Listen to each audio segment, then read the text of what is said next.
Okay. Thank you. It's fantastic to see everyone. And for those that are still standing, if you please take your seats.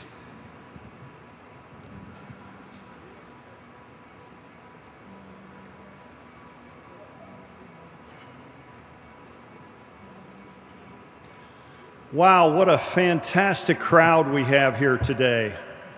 And I'd like to thank everyone who has joined us in person and across the country for our EAC YouTube channel live stream broadcast of our event.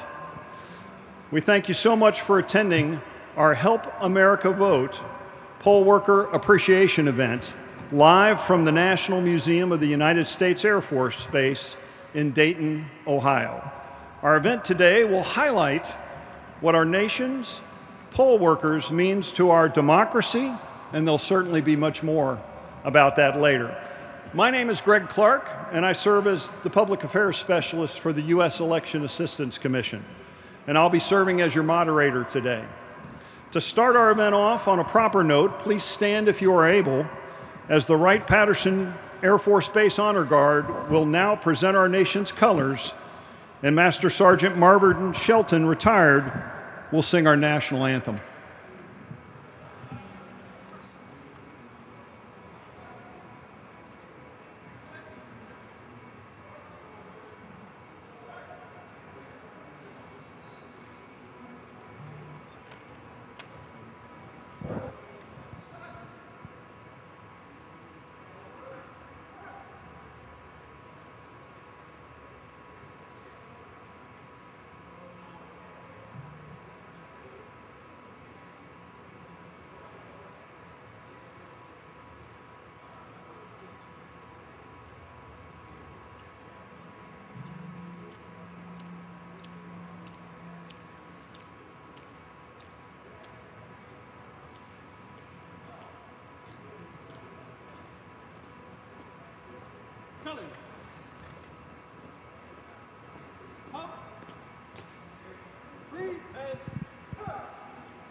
Oh, say, can you see by the dawn's early light what so proudly we hailed at the twilight's last gleaming, whose broad stripes and bright stars through the perilous fight o'er the ramparts we watched were so gallantly streaming, and the rocket's red glare, the bombs bursting in air, gave proof through the night that our flag was still there.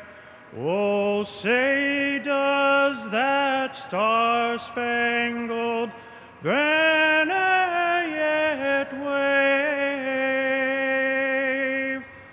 o'er the land of the free and the home of the brave?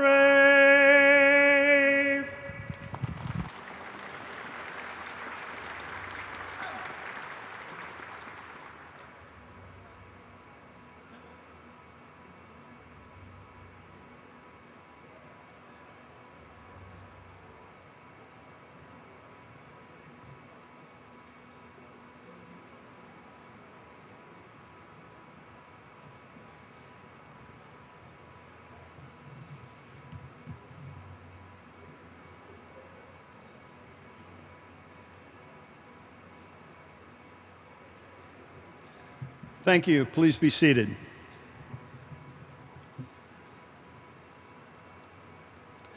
We will now play the service songs of our military branches.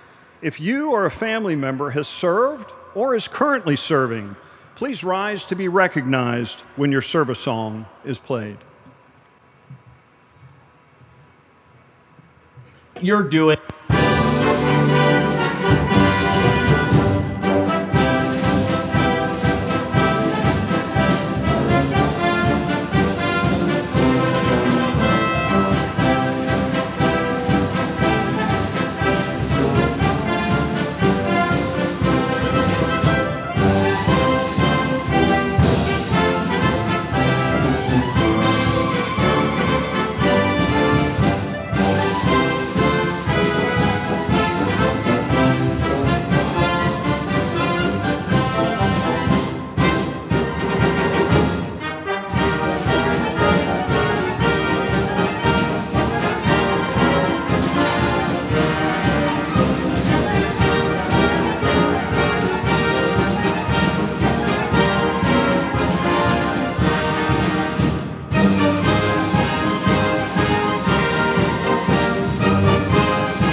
Thank you all very much for your service and sacrifice for our great nation. The U.S. Election Assistance Commission and our partner Vet the Vote extend our thanks to the National Museum of the United States Air Force and Mr. Marvin Shelton for their support and volunteer of their time and talent for today's event. Now please stand once again if you are able, as Julie Hendricks, the Operations Director of Vet the Vote, will now lead us all in reciting our nation's Pledge of Allegiance.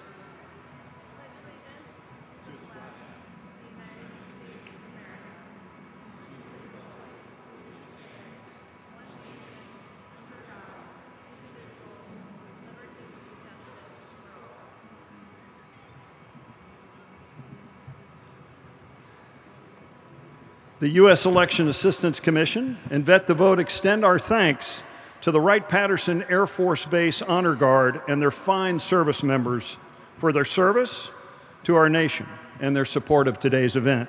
And we also thank Julie Hendricks with Vet the Vote for leading us all in the Pledge of Allegiance today. Before I introduce our first speaker, I'd like to thank a few people. There's a little bit of a list. On behalf of the EAC and Vet the Vote, I would like to thank the Montgomery County Board of Elections Office and the Board of Election Offices from Miami, Greene, Warren, and counties for their assistance with local coordination to help make our event possible. We're privileged to have with us today Director Jeff Rezebek from Montgomery County, Director Laura Bruns from Miami County, Director Tracy Smith from Greene County, and Director Brian Sleeth from Warren County.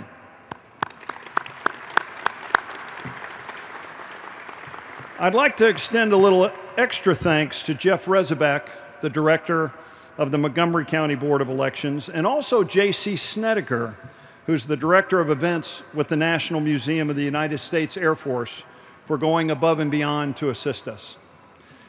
We're also privileged to have with us the Director of Operations from our partner, Vet the Vote, Julie Hendricks, who has been instrumental in coordinating our event. And we certainly thank them for providing our catering earlier this morning. We'd like to extend special thanks to Ohio Secretary of State Frank LaRose and his staff for their assistance.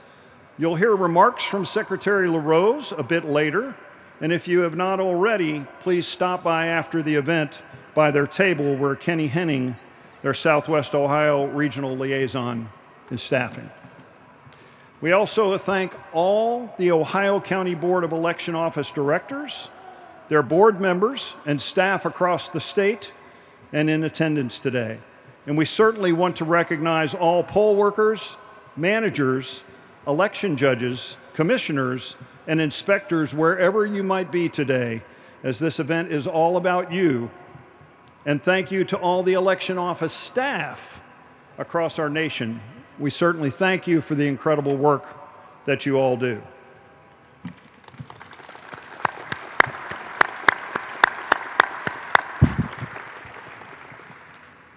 With all that proudly said, I'd now like to invite our first speaker to the podium. He is the director of the National Museum of the United States Air Force, and he has served in that role since November of 2018. He holds a bachelor's degree from the U.S. Air Force Academy, a master's degree in international relations from the University of Pittsburgh, and studied at the Air War College and numerous other military educational institutions. Previously, he served as the Assistant Deputy Chief Management Officer for the Office of the Secretary of Defense, and prior to that served numerous assignments in Europe and North America. He's a two-time unit commander with responsibilities for conventional air defense employment and counter-drug operations and international law enforcement and airspace control. Here with a few words about the National Museum of the United States Air Force, please welcome its director, David Tillotson.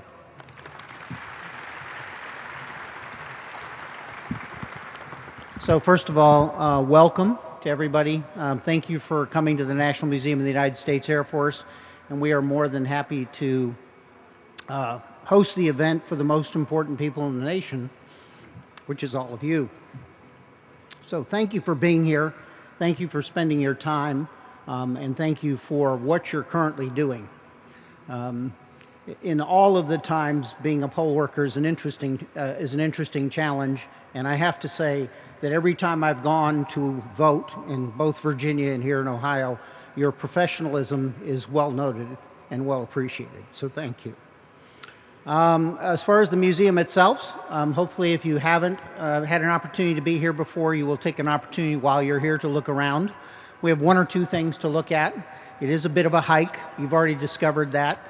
Can't help you with that part. It's deliberate. It's a strategy. So there we go. You're actually standing while you're in this side of the base on what is historic Wright Field. It's the right part of Wright-Patterson. And back all the way through World War II, this is the place where the United States Army and the United States Army Air Force did all of their early aviation development. And so that was all done here. The first woman in the United States to fly a jet aircraft flew off of this field in 1944. So it's a pretty historic place. So please enjoy it and have that opportunity. My opportunity is simply to welcome you and thank you for those of you who are veterans, not only for your prior service, but for your continued service. And for those of you who are not, thank you for your service. What you do is essential. Thanks very much for being here.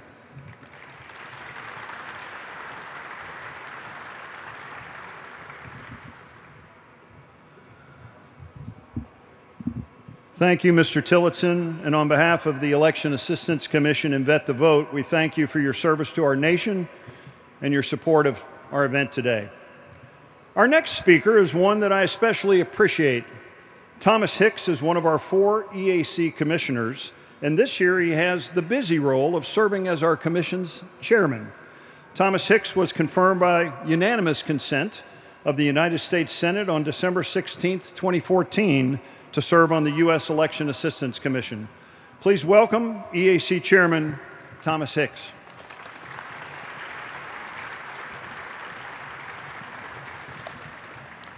Greg only appreciates me because I sign his paychecks.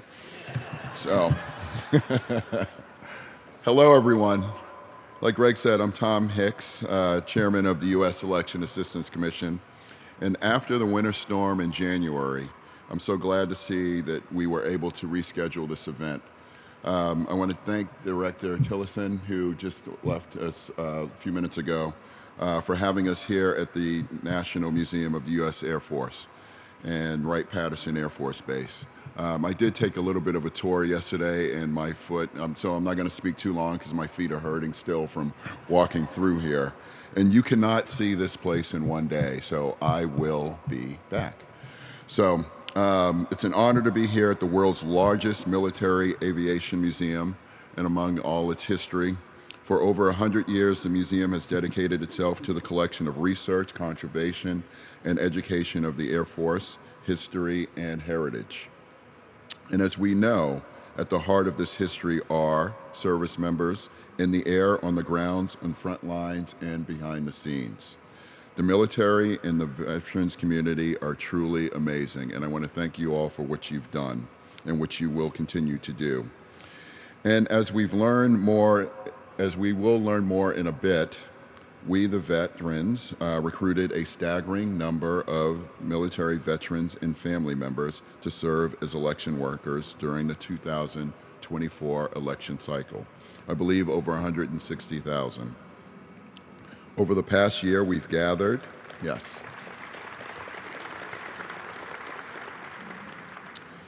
Over the past year, we've gathered and celebrated those contributions across the country at events in Louisiana, Florida, California, and now here in Ohio. Some would say the birthplace of aviation. It's a very special place. I'm not going to get between you and North Carolina. You guys do that yourselves. So this is being telecast, so I know that I'm going to hear from my folks in North Carolina. So it's been a very special experience to meet so many of you here today. I'm looking forward to meeting more of you. And thank you for your call to serve as poll workers. The EAC is grateful to all and our continued partnership with We the Veterans, Military Families, and Vet the Vote project to recruit veterans and military families to serve as poll workers. Greg had mentioned some of the election officials who are here today, but I want to recognize those of you who were not recognized earlier. So if you serve as a County Board of Elections person in this state of Ohio, please stand. Or if you have served, I want to recognize you.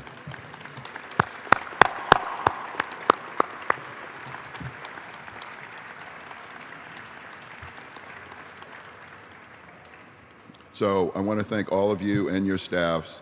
A few years ago, I was able to come here to Montgomery County and take in a Dragons game, and see the one person claps. Come on. And the appreciation of poll workers at the Dayton Dragons event as well. So I want to thank you for your dedication all year and every year.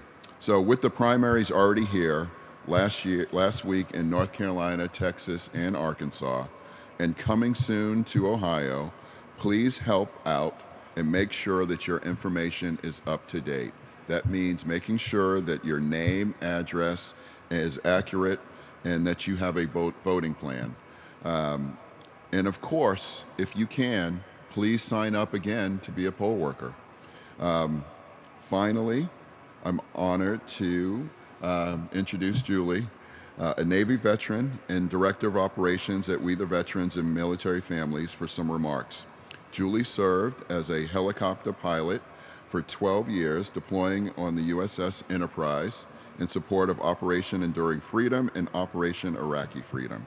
She was an instructor in San Diego, and her final deployment was in Baghdad, where she worked with international partners I can't turn the page quickly enough. I should know this by heart, but I don't, sorry. Now I'm going to be, embarrassed that I had to read that. Dead to you. Where she graduated from the U.S. Naval Academy. So thank you, Julie. And with that, I want to welcome Julie to the stage.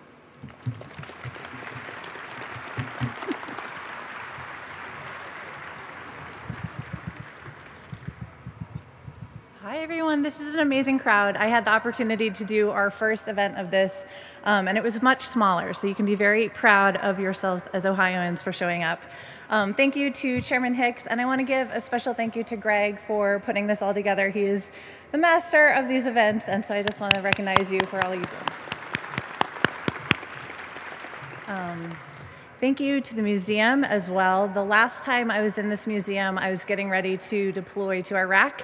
I had gotten married 3 weeks earlier, and it was a bit of a stressful time, but being able to come to this museum was one of the highlights. So, as Tom mentioned, I flew helicopters in the Navy. I had the honor of deploying on the Enterprise and seeing many parts of the world and many, many, many parts of the Indian Ocean and the Persian Gulf. One of the main jobs of the helicopters is to be in the air, close to the carrier, kind of watching the jets launch and recover. If you are a thrill seeker, it's not necessarily the aircraft for you, but I really loved being there, knowing that if the worst day happened for one of those jet pilots, we were there. I tell you that because I wanted to share one of the most sort of patriotic 4th of Julys I ever experienced. It was 2007. We were deployed in the Indian Ocean. We hadn't been to port in probably about 2 months, and morale was pretty low. I was on the starboard D. I was probably 500 yards away from the carrier, good bird's eye view. It was beautiful, it was sunny, and I was watching the jets launch, and I was in awe of this little but mighty floating piece of America in the Indian Ocean. And we weren't with our friends and families barbecuing or doing fireworks, but it was such a proud feeling because I knew that we all were part of why our friends were able to be barbecuing and celebrating with fireworks. So that was a great day. Flash forward to 2 years ago, I was doing my first poll worker training, Fairfax County, Virginia. I am not going to gaslight or lie and say it was quite as cool as being part of a deployed carrier air wing, but I'm not lying when I say I was in that room and I was sort of struck with this feeling of awe and pride that these people, these fellow just neighbors, friends, people, residents of Fairfax County were sitting in that room so that all of the people that they know and love and our community members could do what I think is the most important thing we can do as Americans, and that's vote.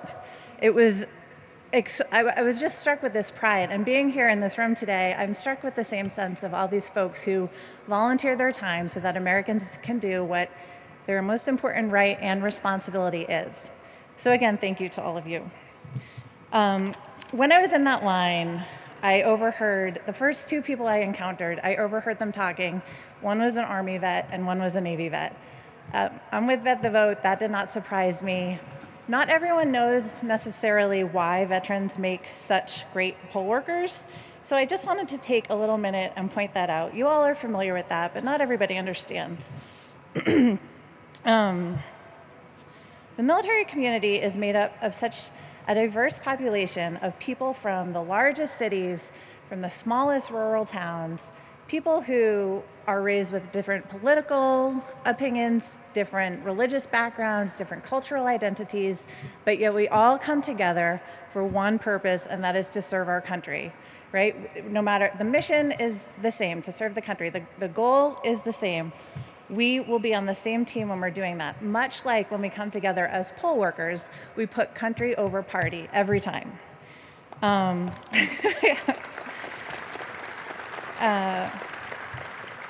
Another reason that hits close to my heart is often when we transition out of the military, we are lacking that sense of service. And so we feel like something's missing, and being able to plug into your local community and again, be able to serve the people that you live with in your neighborhood, in your town, is a really powerful thing, and it can be really important for folks who are looking to continue their service.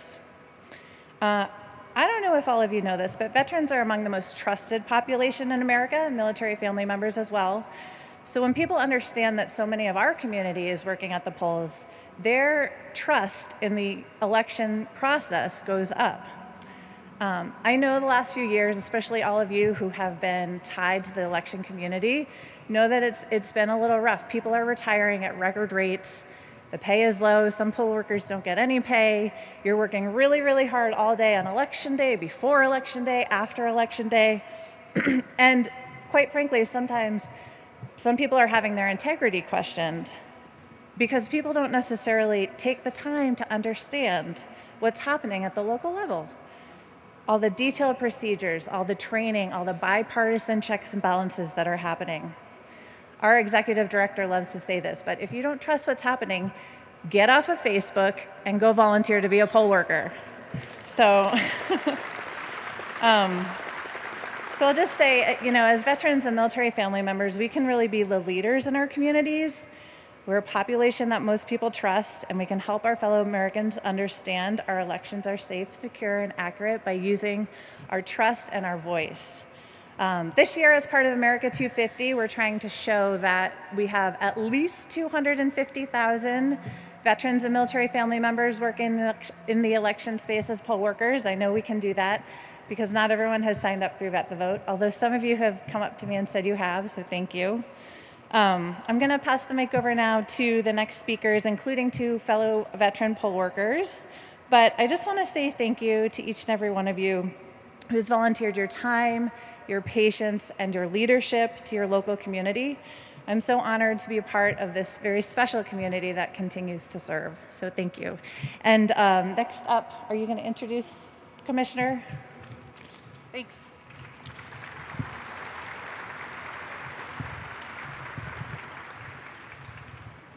Thank you, Julie, for those wonderful remarks and for Vet the Vote's commitment to poll worker recruitment and your support of military members and their families. And we're certainly very proud to be partnering with Vet the Vote today, and we thank you for past collaborations, and we certainly look forward to future ones. Our next speaker is, again, one I especially appreciate. He is one of our 4 EAC commissioners. EAC Commissioner Donald Palmer was confirmed by unanimous consent of the United States Senate on January 2nd, 2019 to serve on the U.S. Election Assistance Commission. Please welcome EAC Commissioner Donald Palmer.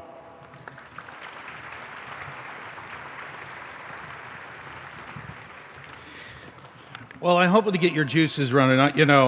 Julie, we really appreciate everything that Vet the Vote does. And so the major purpose we're here today is to celebrate poll workers and the veterans who serve as poll workers. So let's hand it over to the organization and those veterans who've served. Let's give them a round of applause.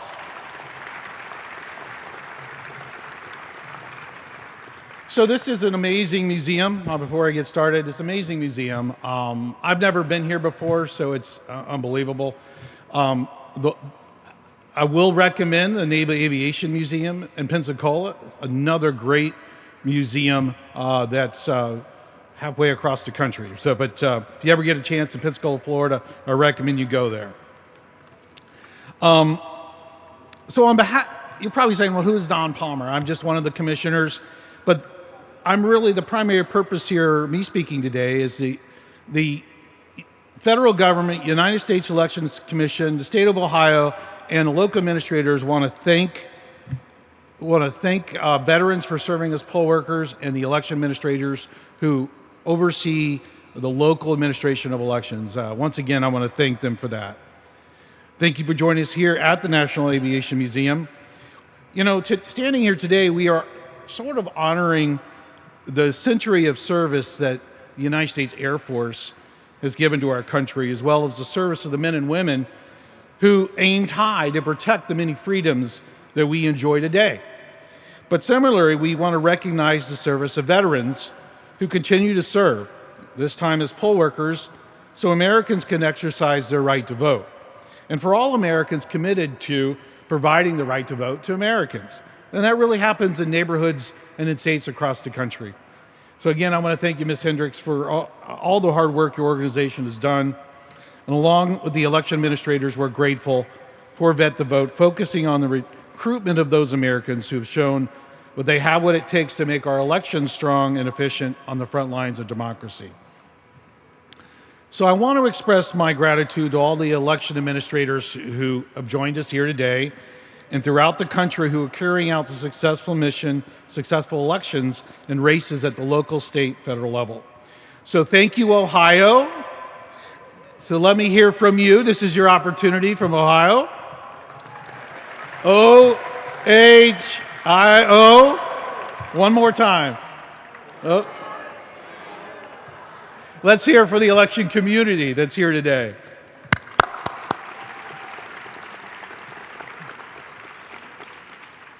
So the history of commitment and service that surrounds us just in this one hangar is remarkable. The hours, days, and years that servicemen and women put into ensuring that these planes would take off and come back, successfully carrying out their mission, is remarkable. And the same is true of election administrators. It's because of the years of hard work, like Laura Bruns, Miami County. Can you stand up, please?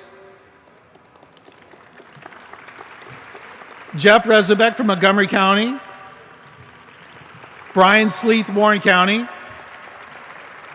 And Tracy Smith, Greene County. Now, I want you to continue to stand, as well as their staff and board members, to make sure the mission is accomplished in advancing safe, secure, and accurate elections. Now's the time to clap. All right, let's give it to them.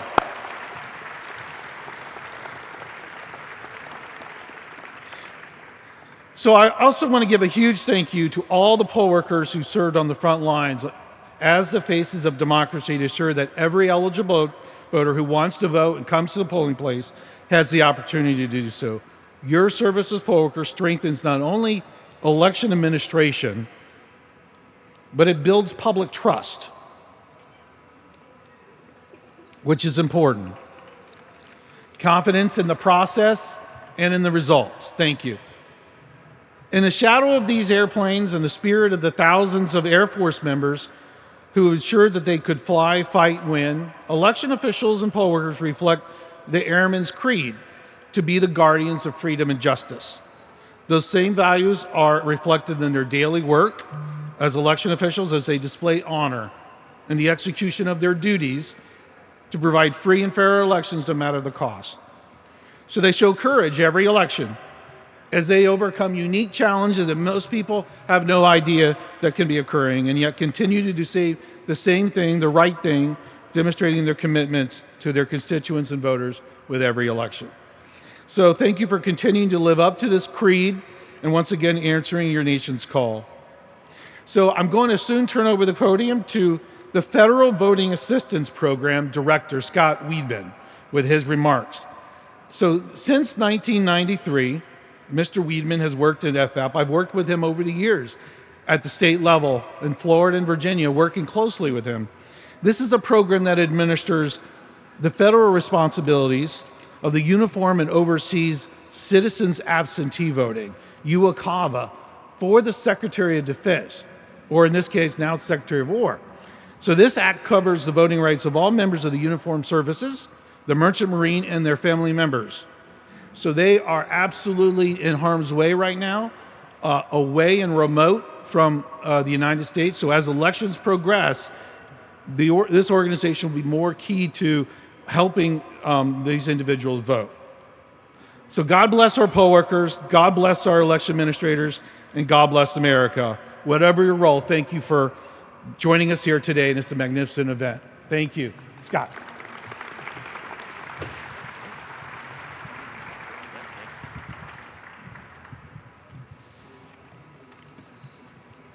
Good morning. So I'm going to speak for just a couple minutes. It doesn't exactly fit in with the local polling and local voting as the folks do across America, but it does have to do with the folks that serve our country overseas as well as the folks that live overseas.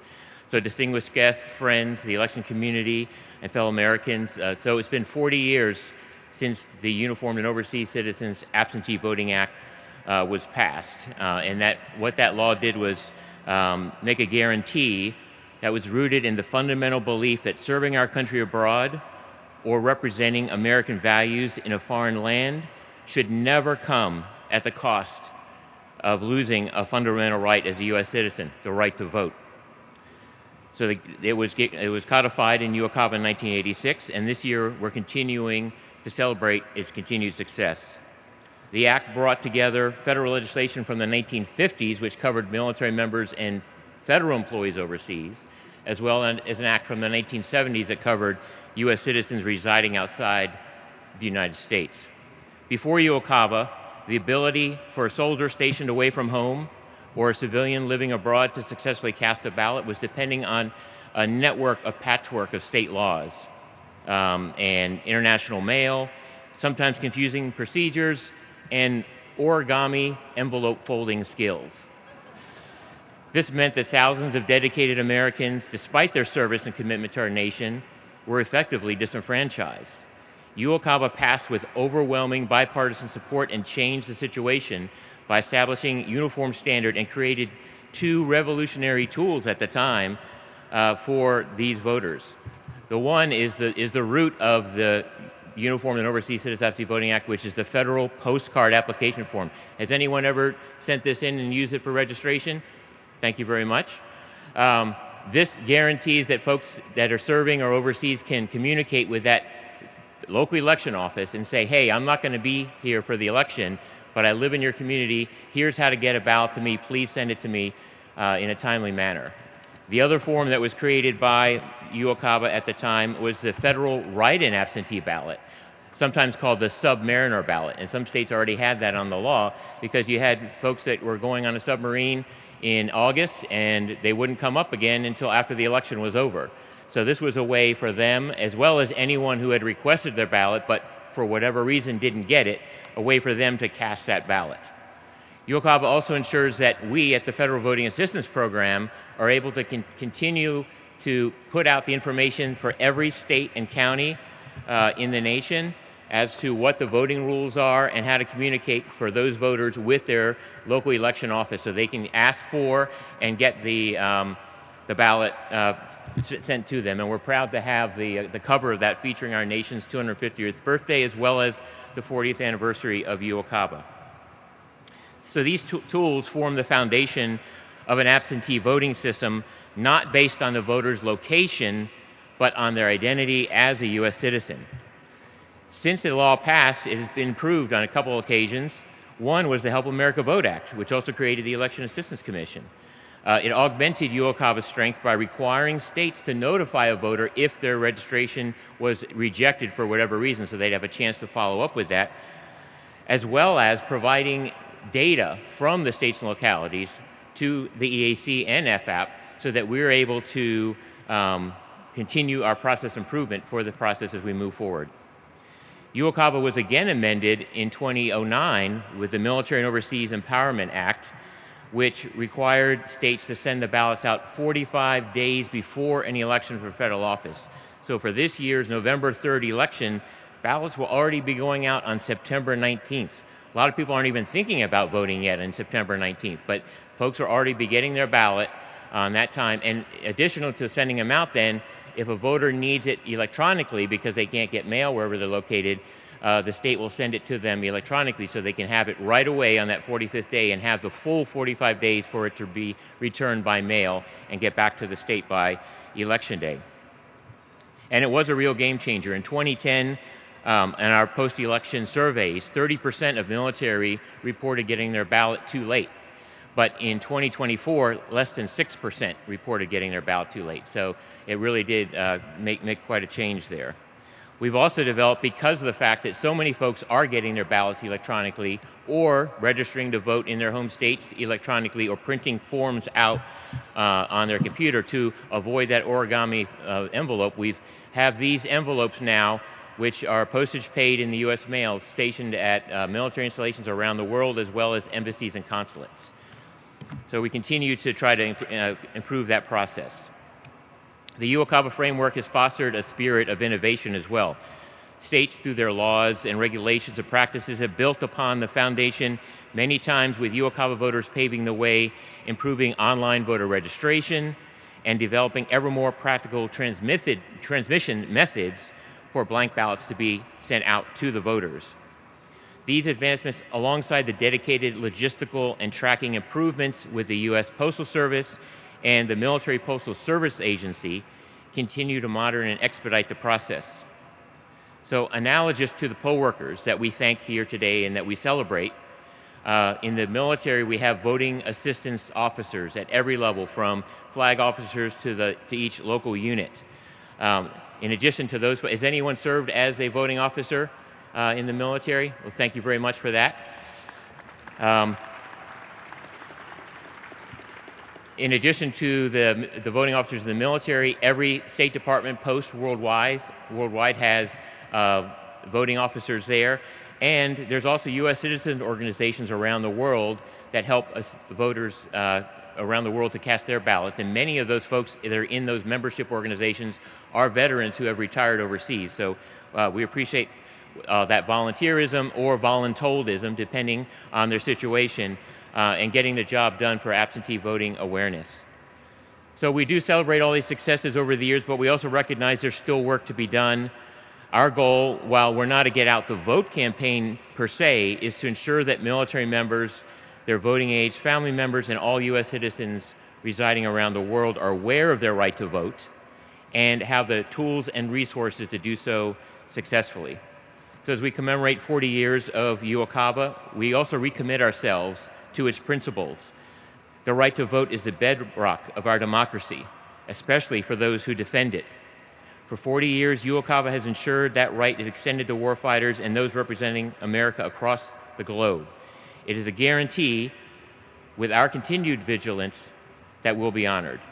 And thanks to everyone in the room for your part in our nation's democracy. Thank you very much.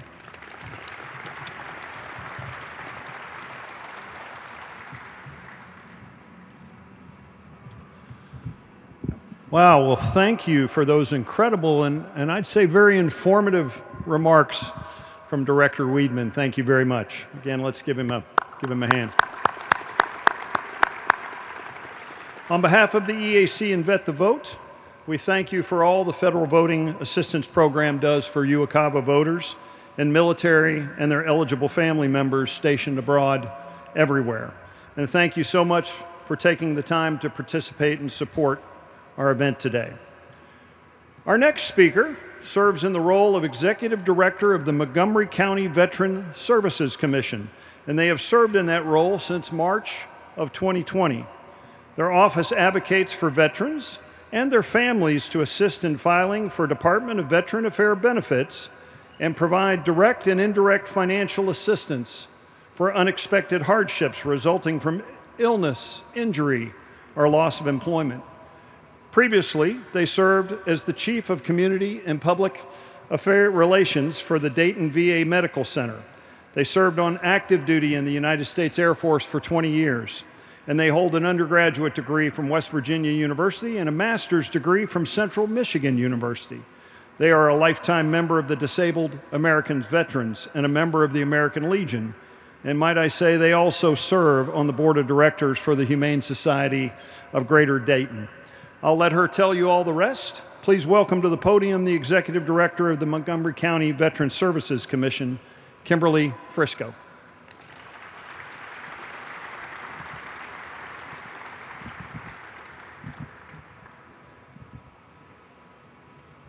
Hi everyone, it's great to see you and see so many folks out. And I have a wonderful opportunity to share what we do here in Montgomery County, but I'm also going to share with you, it happens in your county as well. So we have a team of 13 of us, and we work to get our veterans the benefits they've earned and deserved through their military service. So we also assist their dependents when the need arises. So the important thing that I want to share with you, that's what we do in Montgomery County. We also provide with financial assistance for those in need and transportation to all medical appointments. The biggest key I want to share with you, we're in the state of Ohio. We have the greatest system to help our veterans get the benefits they've earned and deserved through their military service. In all 88 counties, the law states that you will have an office like ours serving veterans to help them get their benefits in all 88 counties. And as I share that with you, whether you're in Green, Miami, Dark, wherever you might be, you have an office in your county, and they're great offices. Those service officers are accredited and certified from the Ohio Department of Veterans Services. All right, so you ask, I'm telling you about what we do. This is a voting event. So what I'm going to share with you, and I want to share with you, is first, I want to thank all the military members in this office. And how many of you military members and veterans are poll workers? Please stand up.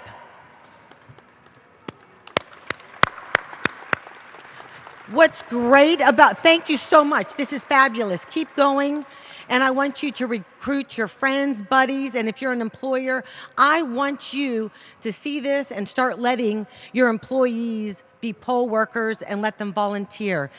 The real reason I made you stand up, I wanted to recognize Amy Heller, a veteran in my office who's a veteran service officer, and she is a volunteer poll worker and she loves it and she serves. So I want the rest of my fellow employers to support poll working. It's important that we have those poll workers out there because I don't know what time they get up, but I don't want to get up at that time. So I'm lucky I make it to vote and then I get to work. But that's a job that they do that all day. And in my area, for those poll workers, they're gracious, they're helpful.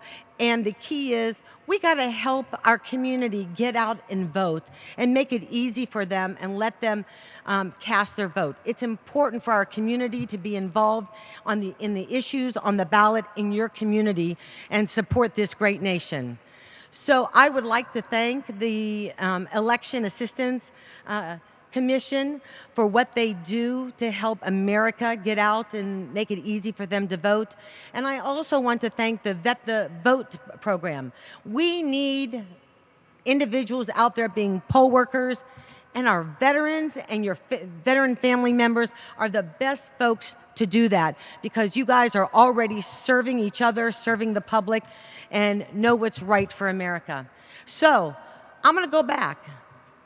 If you're a veteran or a family member that needs assistance from one of our service commissions, reach out and call them.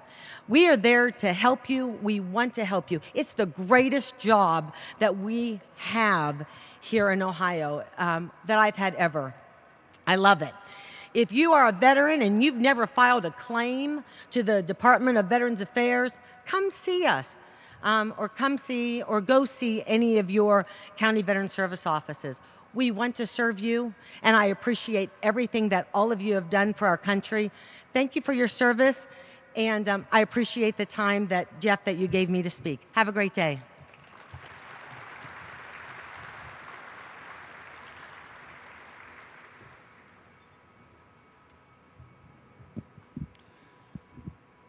Well, thank you, Executive Director Frisco, for those wonderful remarks today and your service to our nation. And thank you for your leadership and service to our veterans and their families. Our next speaker is the Director of the Board of Elections for Montgomery County, Ohio, and he has been serving in that role since early 2021. Prior to serving in his current Board of Election Director role, he served as the elected representative from the 43rd District of Ohio in the Ohio House of Representatives. He holds BA and JD degrees from the University of Dayton and has served more than 25 years in licensed law practice. He has been recognized multiple times for his work and commitment to children and families, and I might say he's a longtime youth bowling coach. As director of the Montgomery County Board of Elections, he and his deputy director, Guy Aber, lead a team that oversee all election administration in Montgomery County, Ohio. Let's all please welcome to the podium Montgomery County Elections Board of Elections Director, Jeffrey Rezebek.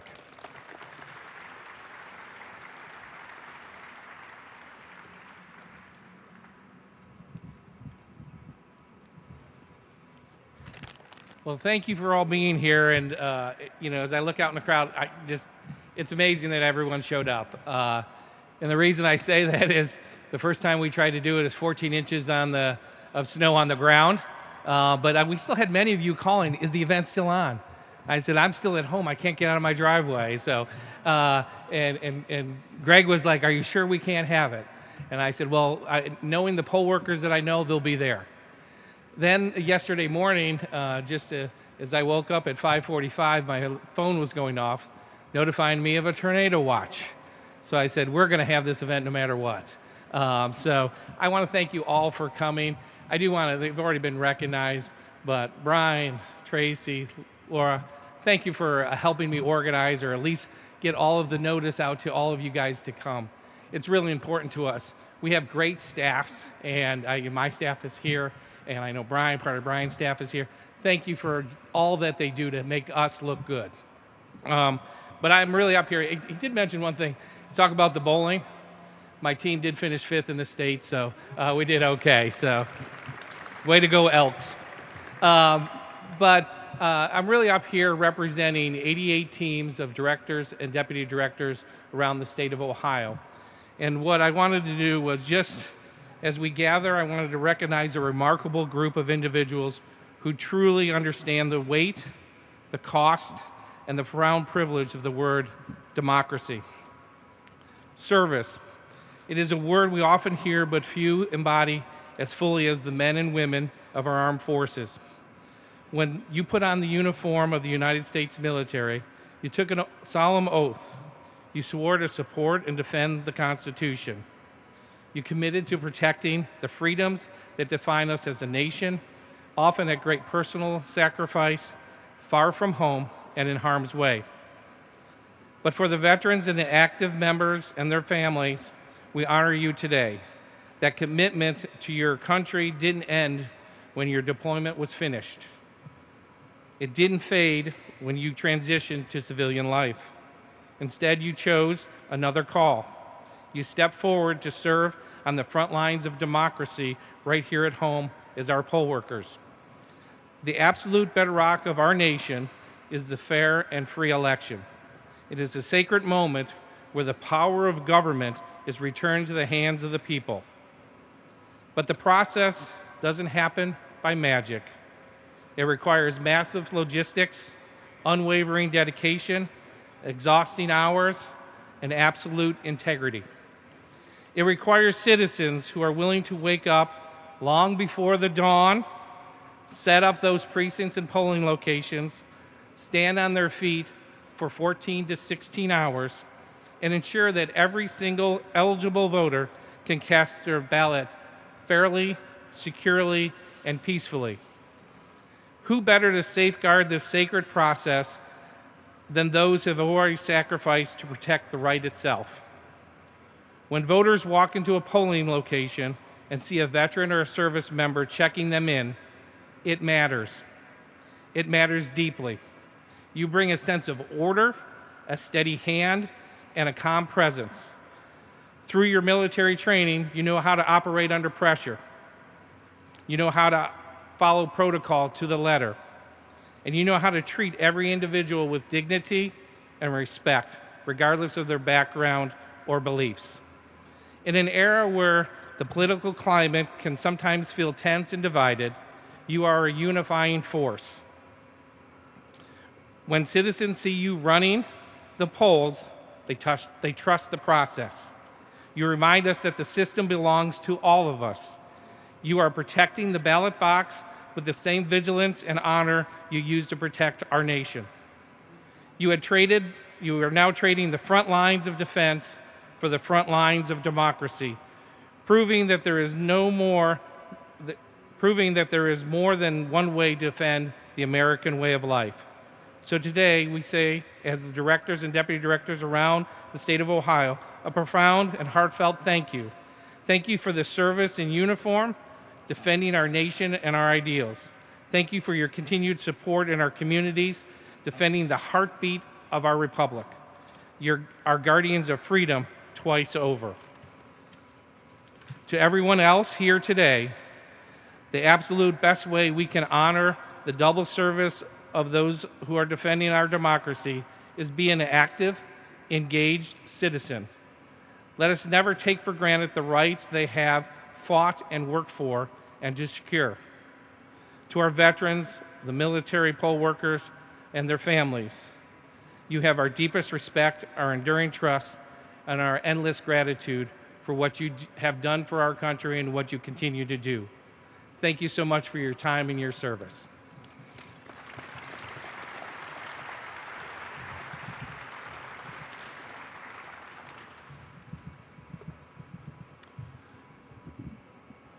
Wow. Thank you, Director Rezamek, for those wonderful remarks, and certainly, again, thank you for all your support of you and your fellow Board of Election Directors for the event today.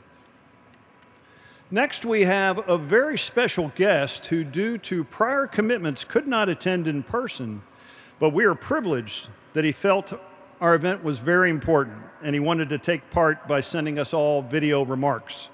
Frank LaRose is Ohio's 51st Secretary of State, leading a statewide constitutional office that helps Ohioans vote and start a new business. He won re-election to a second term in 2022. Under his leadership, Ohio has been called a national gold standard of elections administration and now ranks in the top 10 for small business creation. He previously served 2 terms as a state senator in the Ohio General Assembly. He is a veteran of the United States Army, where he served our nation as a Special Forces Green Beret and earned a Bronze Star, among other accommodations. And he continues to serve with the U.S. Army Reserve. He's a graduate of The Ohio State University, and he feels his most important duty is at home as husband to his father alongside his wife, Lauren, and their 3 young daughters. Please welcome, via video remarks, Ohio Secretary of State, Frank LaRose. Truly matters. Because of your work and the work of many people like you, Ohio is recognized around the nation as America's gold standard in elections administration. Now, running an election takes an extraordinary amount of teamwork. In Ohio alone, it takes more than 30,000 poll workers to conduct a single election. Let's put that into perspective. 30,000 poll workers is like the equivalent of 2 Army infantry divisions, reporting for duty at the same time at their locations all over Ohio and focused on one mission. That mission is simple but critical, providing accurate, accountable, and accessible elections. Now, as veterans, we already understand what that takes. You know how to follow procedures, how to work as a team, how to stay calm under pressure, and of course, how to execute the mission the right way. Those are exactly the skills we need at the polls with our election officials. Now, many of you raised your right hand and took an oath to defend this country, just like I did, to defend America against all enemies, foreign and domestic. By serving as an election day poll worker, you have a chance to answer a second call to duty, this time helping to defend our democracy by serving your community right here at home. Your presence matters. It builds trust, it strengthens confidence in our elections, and it reassures voters that the process is being handled professionally and fairly. I also want to thank Ohio's 88 county boards of elections. These bipartisan teams work year-round, often behind the scenes, to ensure that every election is accurate, accountable, and accessible. They don't get nearly enough credit, and our system doesn't work without them. So I encourage you to step up. Once again, your experience matters. Your service is important, and Ohio's elections are stronger because of patriots like you.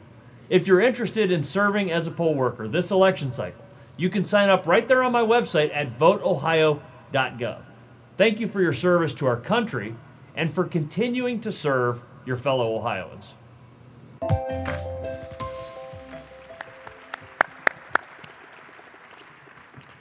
Let's all please extend our thanks to Secretary LaRose for his support of our event, his appreciation of our guests in attendance and watching across the country today. And let's thank him for his delivery of such special remarks. Again, thank you, Secretary LaRose.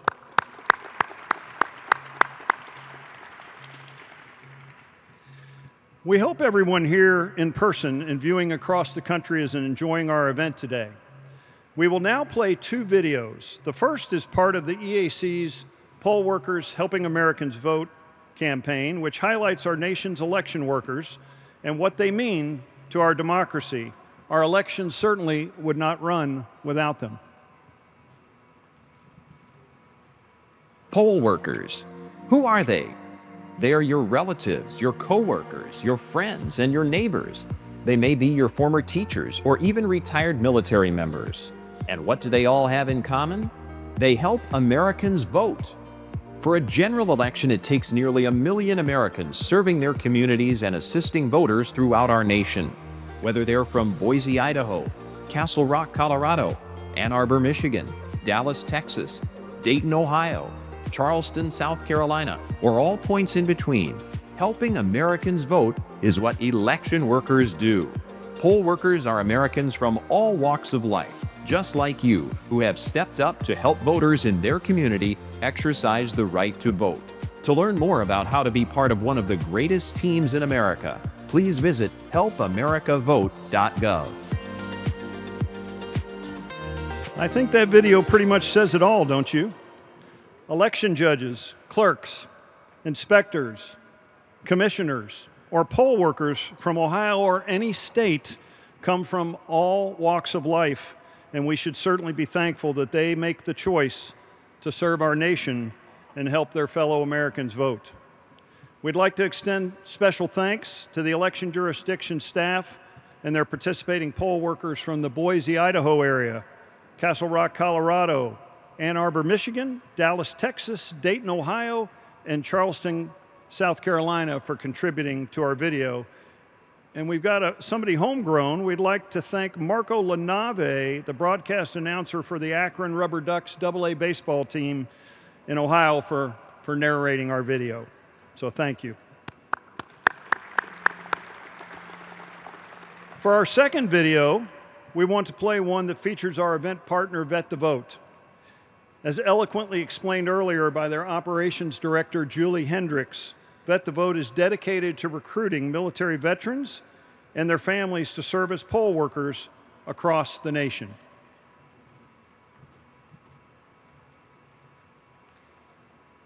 Community has served both on and off the battlefield, with veterans and their family members showing up in countless ways for their communities. These civic-minded individuals answer the nation's call by volunteering to serve again as poll workers in America's elections.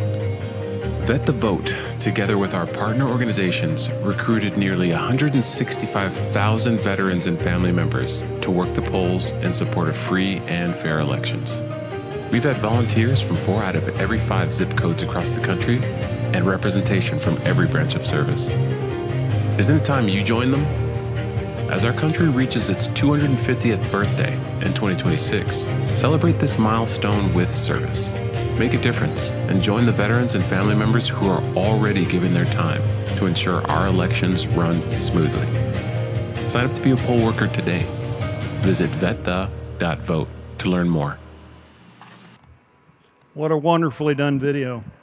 And what great work Vet the Vote does. And we thank them for their service to our nation and for being our partner in today's event. Visit vetthe.vote for more information. Please, for Vet the Vote.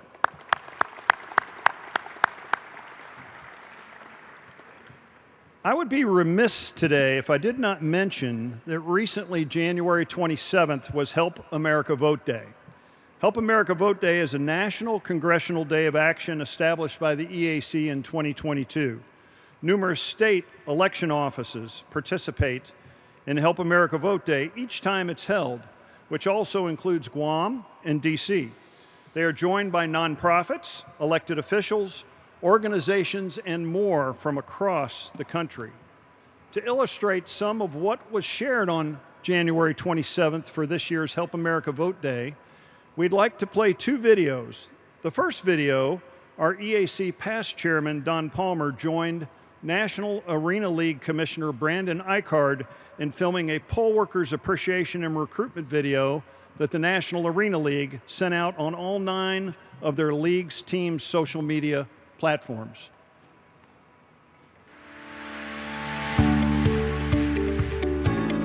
Greetings, fans. This is Brandon Eichard, the Commissioner of the National Arena League, and I'm excited today to be joined by Don Palmer, the Chairman of the U.S. Elections Commissions. We're teaming up to recognize and support the U.S. citizens who have stepped up each year to serve the nation as well as election poll workers. Now, Don, why don't you tell our fans a little more about this? Sure. Thanks, Brandon. The Election Assistance Commission is a bipartisan federal agency that works with state and local officials across the country to facilitate the right to vote for all Americans. This year, we're teaming up with NAL to recognize the valuable service that close to 1 million of our fellow citizens serve each year. Don, as you know, we have a range of great teams across the United States in the National Arena League. To hear that close to 1 million U.S. citizens step up each year and serve our country as poll workers sounds like great teamwork for democracy across America. That's right, Brandon. Close to 1 million of our fellow U.S. citizens make the choice to serve their neighbors and help America vote. To help recruit poll workers in each NAL city and across the country, the EAC has designated January 27th as Help America Vote Day. HelpAmericaVote.gov is the website that provides information on how you can connect with your county local election office in your city to learn about serving the future as a poll worker.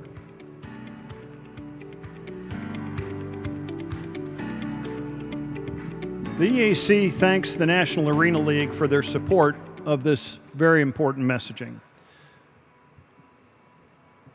I'll have to set this one up a little bit. We certainly hope you're excited to see this next video as we are to show it.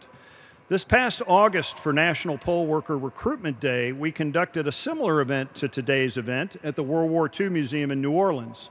And through that event, we engaged with the NFL's New Orleans Saints and the NBA's New Orleans Pelicans.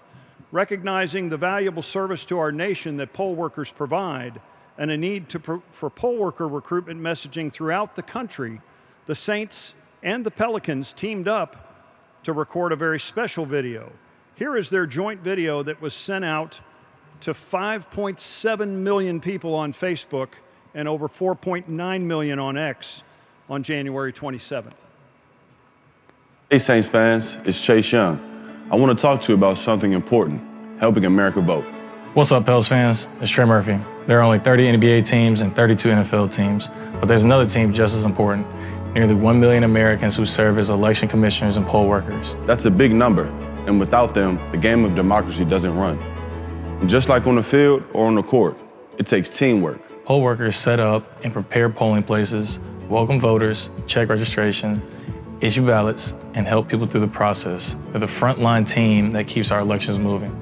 Democracy works because people step up and serve. Join the team by visiting helpamericavote.gov to connect with your local election office and learn how you can sign up as a poll worker. Let's lead the way. Step up, serve, and be a part of the team that keeps America's democracy strong.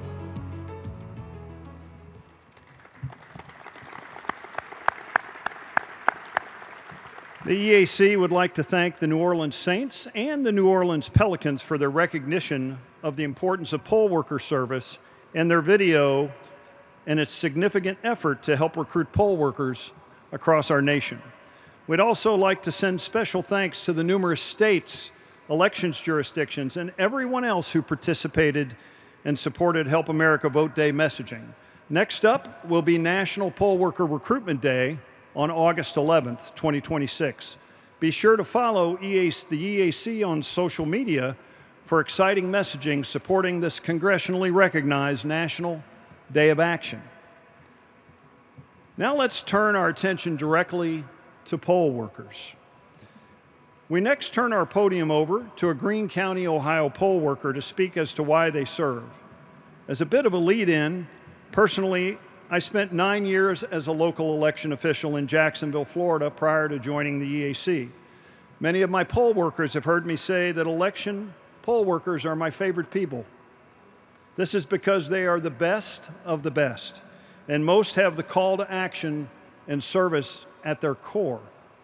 I learned this by working side by side with thousands of them, having the privilege to teach over 300 election training classes in my 9 years in local election administration.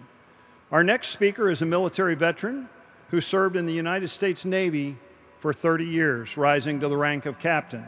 She is a 1992 graduate of the Naval Academy. While in the Navy, she served in numerous leadership and staff positions in areas of manpower, personnel, and financial management. She is a recipient of numerous medals, ribbons, and awards, including the Legion of Merit. Following retirement, she moved with her family back to Greene County and signed up with Vet the Vote to be an election poll worker. She now assists the Greene County Board of Elections as a seasonal employee and voting location manager. Please put your hands together and welcome retired United States Navy Captain and Greene County, Ohio poll worker, Ms. Raelita Hildebrand.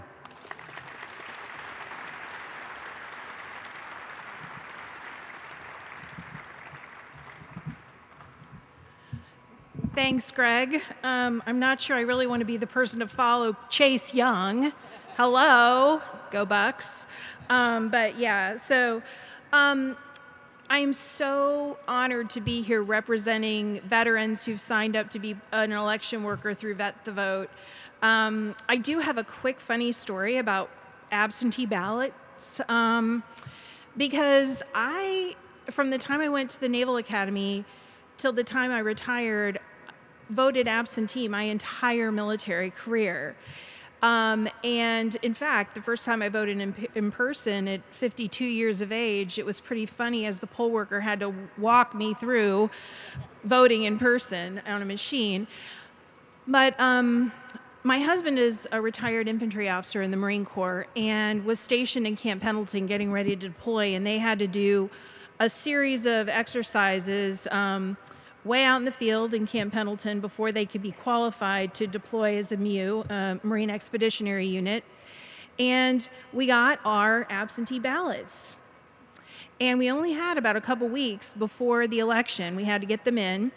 So I called the operations officer of his unit, and to make a long story short, in the middle of the night, I was driven out to the training location with my absentee ballot, my husband's absentee ballot.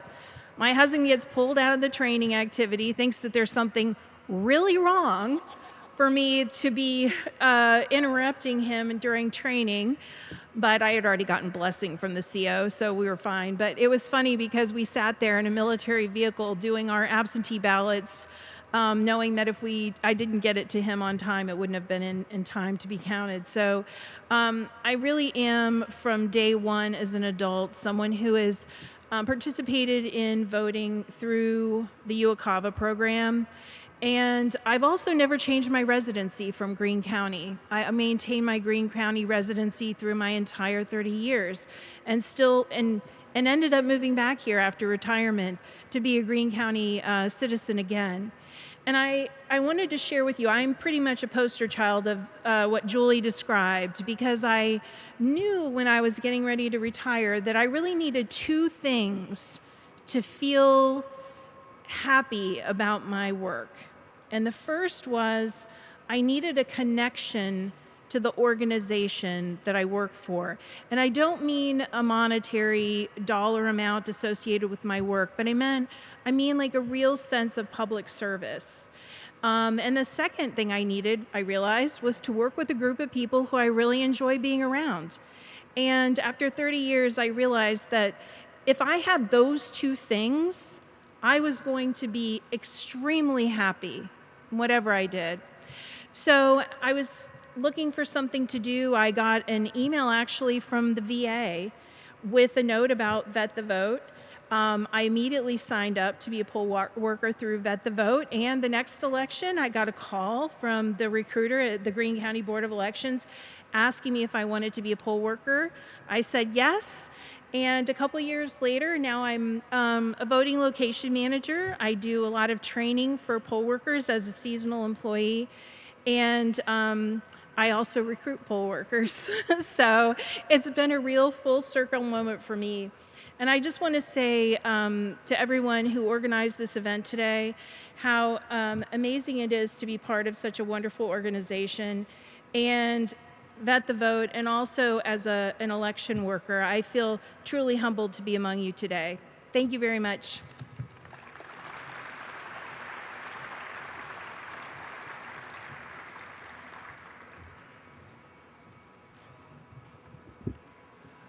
Ms. Hildebrand, thank you so much for those inspiring words of service. And thank you for your military service to our nation and your choice to serve our nation once again, now as a Greene County, Ohio poll worker. Our next speaker is a military veteran who served in the United States Army. He retired with the rank of Lieutenant Colonel. After graduation from Tennessee Technological University, he received his commission as an Army officer in the intelligence branch. His service includes command positions and assignments as executive staff for the U.S. Army Europe and Southern Joint Command. In 2004, he transitioned from active service to become the Director of Staff and National Air and Space Intelligence Center at Wright-Patterson Air Force Base. In 2022, he retired and now lives in Dayton, Ohio. Please put your hands together and welcome retired Army Lieutenant Colonel and Montgomery County poll worker, Mr. John Shaver.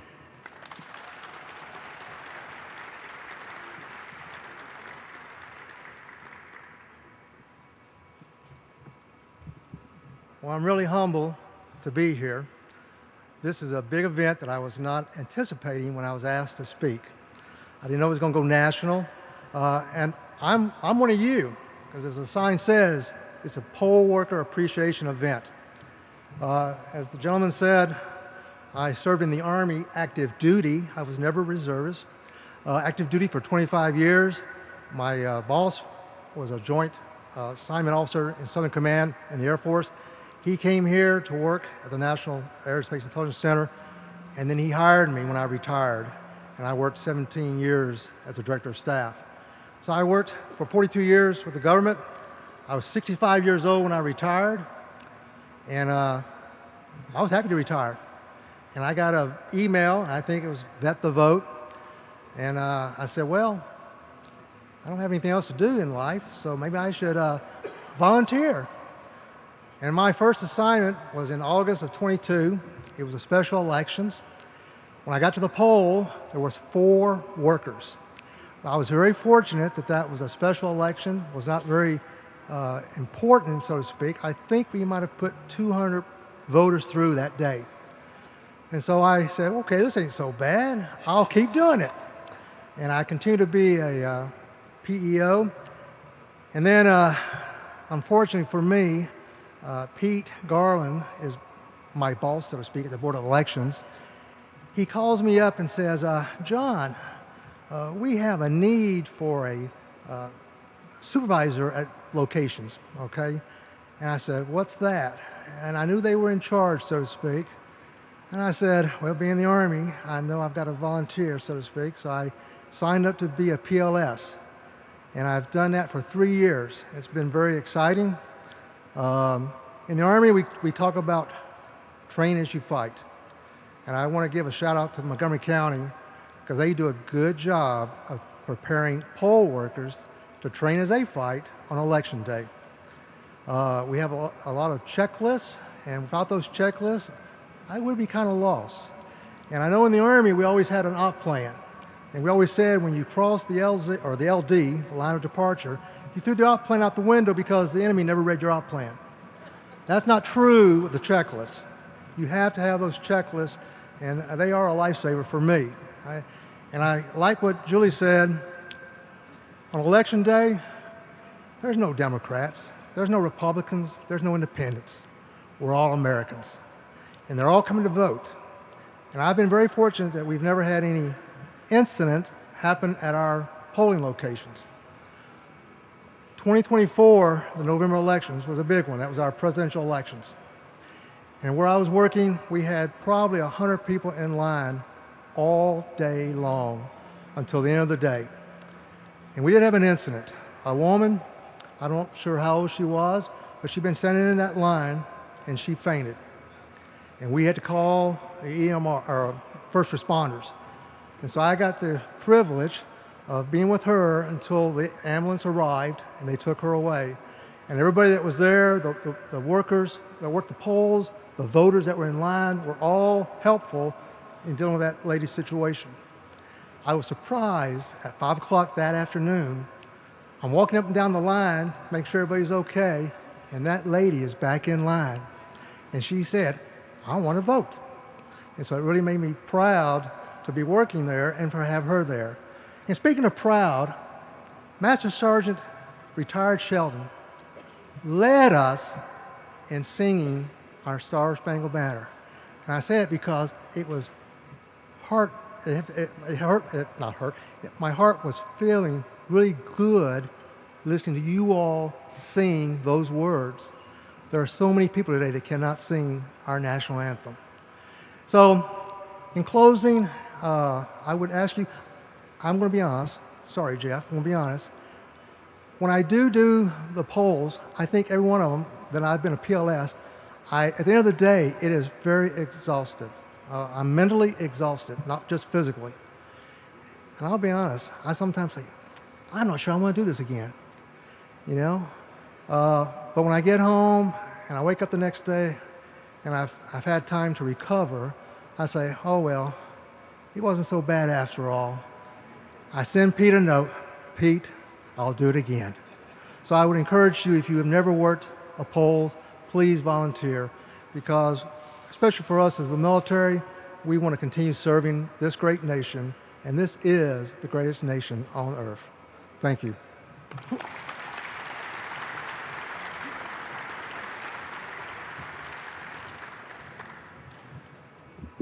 Mr. Shaver, thank you so much for those inspiring words of service, and thank you for your military service to our nation and your choice to serve our nation once again as a Montgomery County, Ohio poll worker. We send our heartfelt gratitude out to all our election workers throughout our nation for your dedication to service and making the choice to serve our nation to help make our democracy possible. Again, please.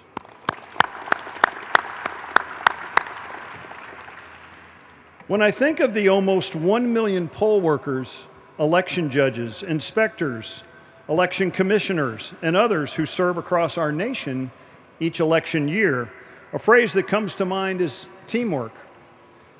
Who better to speak to teamwork than an individual who serves our nation in a major leadership role in the United States Air Force? He is a 2001 graduate of the Rose-Hillman Institute of Technology. He has completed studies in Masters of Science in Engineering Management at the Air Force Institute of Technology. He's a graduate of the Air Command and Staff College, Marine Corps Command and Staff College, the Air War College, the National Defense Fellow, and the Atlantic Council of the United States and the Joint Forces Staff College and Combined Warfare Fighting School.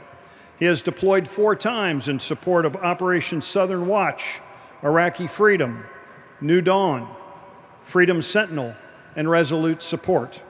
In his previous assignment, he served as the Senior Military Assistant, Office of the Assistant Secretary of Energy, Installations and Environment, Headquarters, Air Force, United States, Washington, D.C. He has received the Defense Superior Service Medal, the Legion of Merit with an Oak Leaf Cluster, the Bronze Star Medal, among numerous other distinguished and meritorious honors. Currently, he serves as the commander of the 88th Air Base Wing at Wright-Patterson Air Force Base. The 88th Air Force Base Wing is the largest Air Base wing in the Air Force with more than 5,000 officers and enlisted airmen, Air Force civilian, and contractor employees. The wing provides support and service to the largest, most major acquisition center, research and development laboratories, a major command headquarters, an airlift wing, and the world's largest military air museum. The base is home to more than 30,000 military, government, civilian, and contractor employees and associated units. I have to apologize, I went with the long one. He asked me to go with the short one, but I went with the long one because it's certainly worthy. I'll let him tell you all the rest. Let's all please welcome to the podium the commander of the 88th Air Base Wing at Wright-Patterson Air Force Base, Colonel Dustin C. Richards.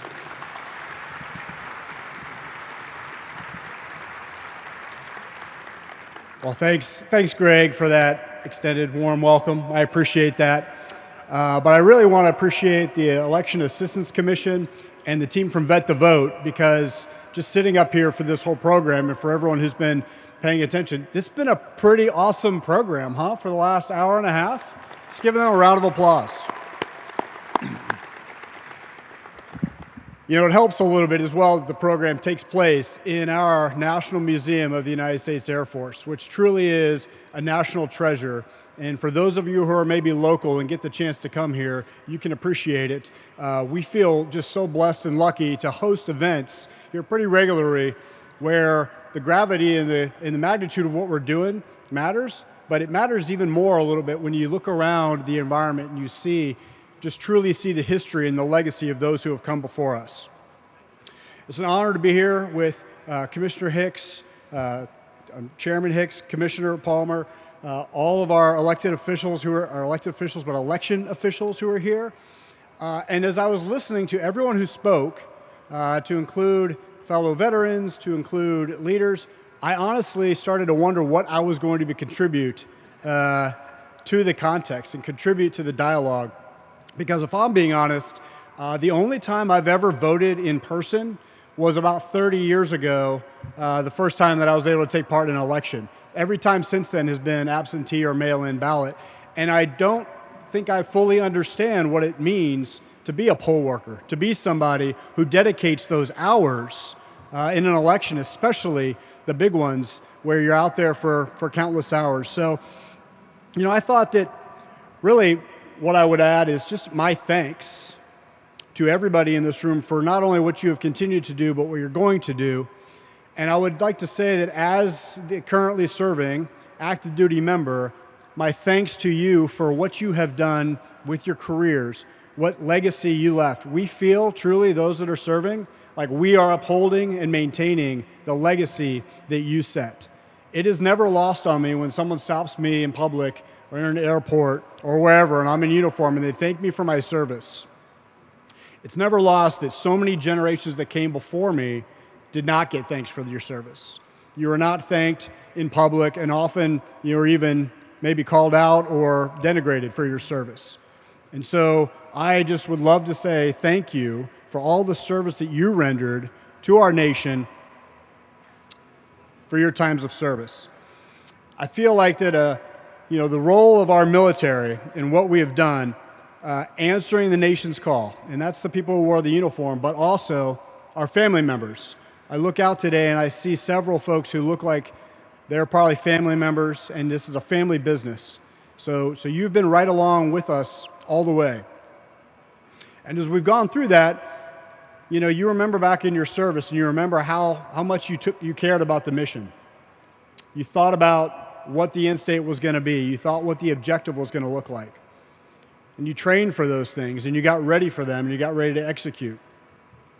I look back on my own service and, you know, it was mentioned that I've deployed several times.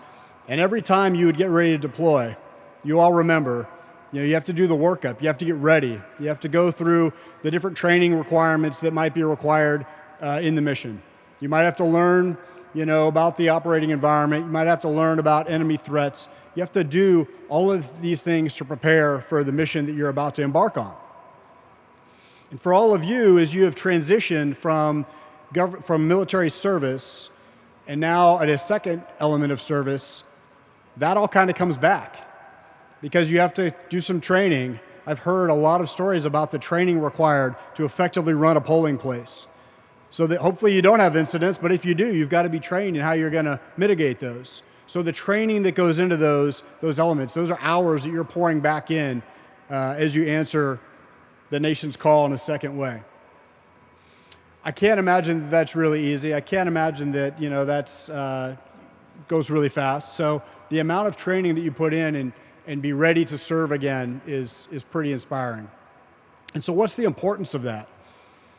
I mean, you cannot you think of a higher importance of what you do on our nation's election days.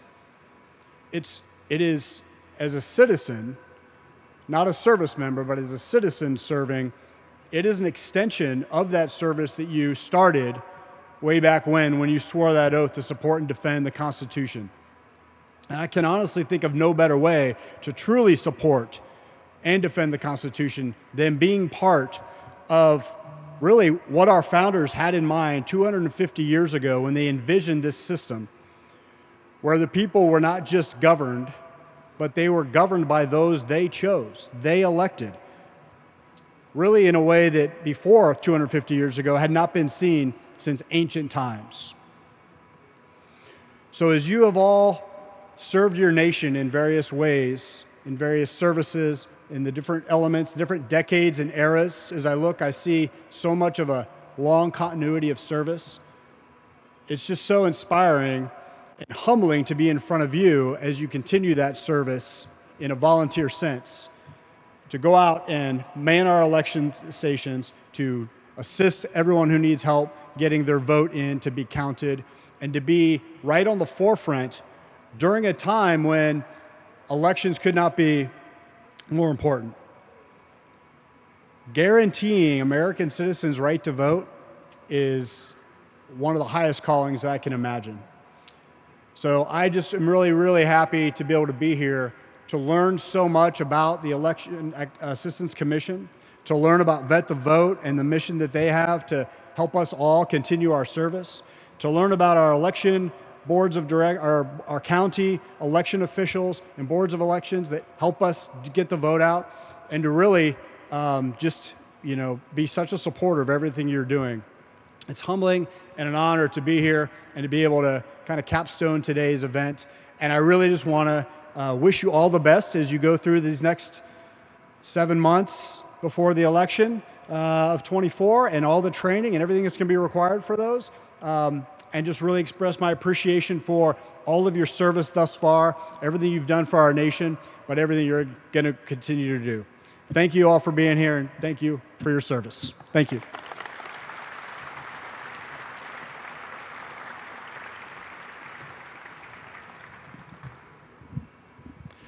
Thank you, Colonel Richards, for your stirring and passionate remarks, and certainly thank you for your highly decorated service to our nation. Momentarily, I will invite back to the podium EAC Chairman Thomas Hicks for some final thoughts. But before I do, let me again thank Vet the Vote for their partnership for today's event, and again thank the local Board of Election offices from Montgomery, Greene, Miami, and Warren counties, as well as the Wright-Patterson Air Force Base and the National Museum of the United States Air Force for their support to make today's event possible. Remember, it's free to tour the museum. So if you have time before you leave today, be sure to visit the many exhibits and view some of the over 350 aerospace vehicles and the many other items they have on display today. With that said, now please welcome back to the podium EAC Chairman Thomas Hicks for some closing remarks.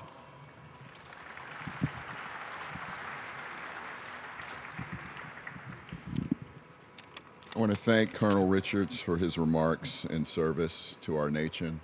I had closing remarks prepared. I'm not going to do those because I'm sitting here thinking throughout this entire day what a wonderful event this has been, and looking from my vantage point to see to my, at that point, left, the old flyer there, and thinking back on our nation's history, and then looking to my other side here to see such a modern flyer, and to think about where our nation has been and where we are going, and to look out into this audience and see so many faces here, so many races, so many creeds, poor, Republican, Democrat, doesn't matter, and to think about the fact that we are one nation and where we've been and where we are going. So as we look at where our votes have been in terms of serving as a poll worker, and where we will be as you will sign up to be a poll worker. And that day is today, or if you can look at our poll worker recruitment day on August 11th. But I ask you to continue your service to our nation, and as Greg said, take your time to go through this fabulous museum, and I wish you well. If you are from Ohio, to your journey home. But the other thing I wanted to do is there's something that always bugs me about Ohio. This not being able to spell, you need two people to spell out the state sort of thing. But I want to get something going as we move forward. If someone says VO, you yell out, there you go. So let's start that up. So with that, I want to thank you all for coming today. I want to thank Greg for putting this on. I want to thank all the folks who are behind the scenes who make this look good. So thank you all, and I want to thank you, and I want to thank our great nation. So have a great day. Bye.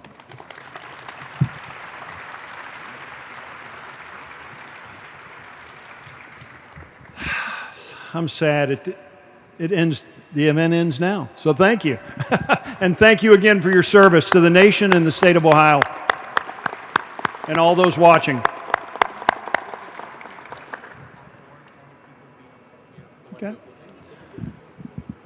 A quick announcement. All the Warren County people, they'd like to gather over here off to my left side, and Miami as well, because they'd like to take a group photo. So maybe the Warren County get to one spot and the Miami to another. And again, thank you all.